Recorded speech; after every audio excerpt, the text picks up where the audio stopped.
గద్వాల బంగ్లా కుమ్ముక్కు రాజకీయాలు ఆనాడు బీజేపీలు బీఆర్ఎస్ కోటేసిన కాంగ్రెస్ పార్టీని సరితమ్మని ఓడించడానికి ఇవాళ మహబూబ్నగర్ జిల్లాలో బీఆర్ఎస్ వాళ్ళు బీజేపీని గెలిపించడానికి కుమ్ముక్కు రాజకీయాలు చేస్తున్నారు. సోదరులారా, ఒక్కసారి ఆలోచన చేయండి.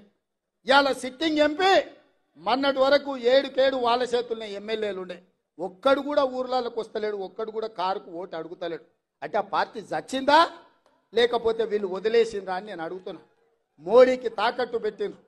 నాకు తెలుసు కేసీఆర్ బిడ్డ బెయిల్ కోసం ఇవాళ కాంగ్రెస్ను ఓడించడం కోసం నరేంద్ర మోడీతో చీకటి ఒప్పందంలో భాగంగా మహబూబ్ నగర్, చేవెళ్ళ, మల్కాజ్గిరి, భువనగిరి, జహీరాబాద్ 5 పార్లమెంట్లలో చంద్రశేఖర్ రావు నరేంద్ర మోడీని గెలిపించడానికి సుపారీ తీసుకొని బీఆర్ఎస్ కార్యకర్తలు ఇవాళ బొందబెట్టి వాళ్ళ ఆత్మ గౌరవాన్ని మోడీ కాళ్ళ